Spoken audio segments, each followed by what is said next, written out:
In September of 1957, Louis Armstrong was in Grand Forks, North Dakota, preparing for a State Department-sponsored concert tour of the Soviet Union, when he told a journalist what he thought about President Eisenhower and the situation in Little Rock, Arkansas.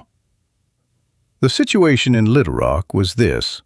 The governor of Arkansas had defied a federal court order to desegregate Central High School, and 9 black students attempting to attend had been blocked by the Arkansas National Guard and confronted by a white mob, while the President of the United States moved slowly and, in Armstrong's view, insufficiently.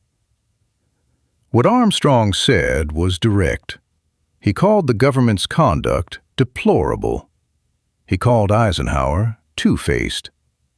He said he could not represent a country that treated its black citizens the way the country was treating them in Little Rock, and he canceled the State Department tour.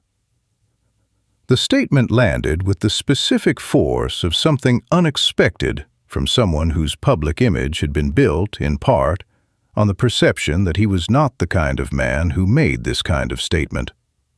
Armstrong had been, for the preceding several years, one of the primary human faces of American cultural diplomacy, the warm, smiling man with the trumpet who traveled to places where American policy was unpopular and made those places feel, for an evening, that America had something worth appreciating. The statement fractured that image, not because it was wrong, it wasn't wrong, but because it was not what people expected from Louis Armstrong in public. It was what the man actually thought. 3 years later, Louis Armstrong was back on a State Department plane. The question of why is more complicated than it first appears.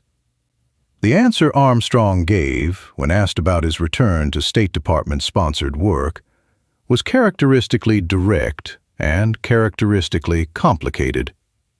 He said the music was the point. He said the people in the countries he traveled to, the audiences, the students, the musicians who came to hear him, deserved to hear the music regardless of the specific political arrangements of the tour. He said he had never seen the tours as a simple endorsement of American foreign policy, and that his return did not represent a reversal of the position he had taken in 1957. This was not an entirely satisfying answer to the people who had celebrated the Little Rock statement as a break from a pattern, but it was an honest one. The tour that made the question most pointed was the Africa tour of 1960, Ghana, the Congo, Nigeria, and other stops across sub-Saharan Africa. Armstrong was 60 years old. He had never been to Africa. His family's roots, like the roots of most African Americans whose ancestors had been enslaved, reached back to the continent through a history of violence that had erased the specific connections, the names, the languages, the places. What the African tour gave Armstrong, and what the audiences he played for gave him in return, was something the State Department could not have anticipated and could not have manufactured. The receptions were overwhelming.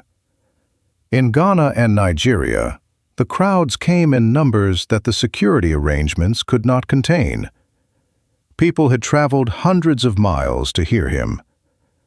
They heard him not as a representative of American foreign policy, but as something older and more personal, as a man whose music carried, in some form that was felt rather than explained, the sound of a shared root.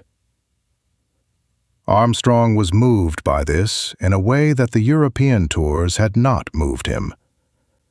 He was, for the first time in his life, in a place where his face in a crowd was not a departure from the norm.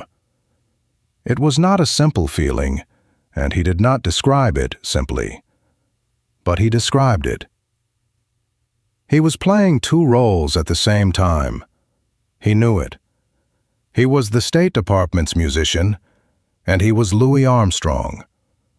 On the Africa tour, in a way he had not found before, the two roles were not entirely in conflict. The State Department's Cultural Diplomacy Program, the official framework within which Armstrong had been traveling as a jazz ambassador since the early 1950s, was not an incidental feature of American Cold War strategy.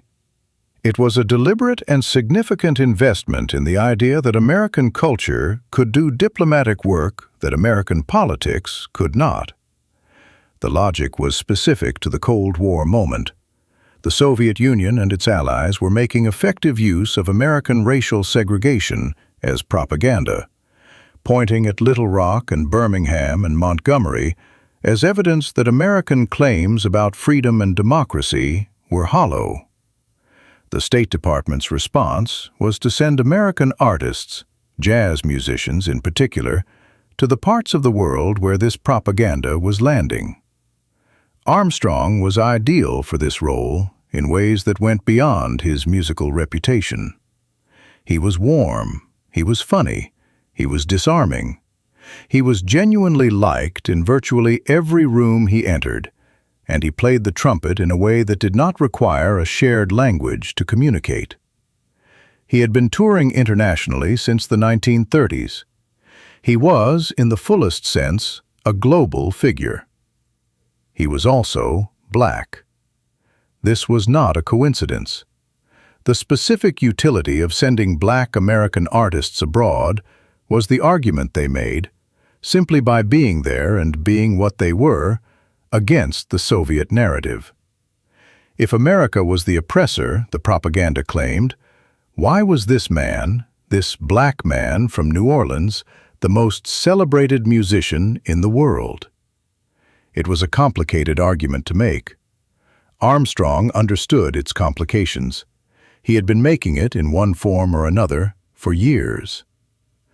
When the Little Rock statement came, it made the argument's internal tension visible in a way that could not be smoothed over. Armstrong had said what the argument had been trying to conceal, that the gap between the America the State Department was exporting and the America that existed in Little Rock was real, and that he knew it, and that he would not pretend he didn't. So, when Armstrong returned to the tours in 1959, what had changed? What Armstrong's return to the State Department tours after the Little Rock statement represents is not, in the end, a contradiction. It is an instance of something that appears throughout his life: the refusal to reduce a complicated situation to a simple choice. He could have continued refusing the tours indefinitely. Some people thought he should have. Some people thought the return was a capitulation, a retreat to the role of the smiling ambassador, a betrayal of the moment of clarity that Little Rock had produced. But Armstrong's view of his own situation was more nuanced than the simple choice allowed. He believed the music traveled in ways that the politics did not. He believed that what happened in a room when he played was something that existed outside of and despite the official framework that had organized the room. He believed the people in those rooms deserved the music, regardless of the complications surrounding the arrangements that brought him there. This was not the view of a man who had been broken or frightened back into compliance. It was the view of a man who had never been simple to begin with, and who did not intend to become simple in response to a demand for simplicity. Armstrong continued to play until near the end of his life in 1971. The Africa tour of 1960 was among the most personally significant things he had done in his career. The Little Rock statement had not been recanted. It remained in the record, alongside the State Department tours that came before it and the tours that came after. In 1957, Louis Armstrong called Eisenhower two-faced and canceled the State Department tour. In 1959, he went back. He did not explain it as a reversal. He never said he had been wrong. He said the music was the point. that the people in those rooms deserved to hear it. He was playing two roles at the same time. He knew it. He had been playing two roles his entire life.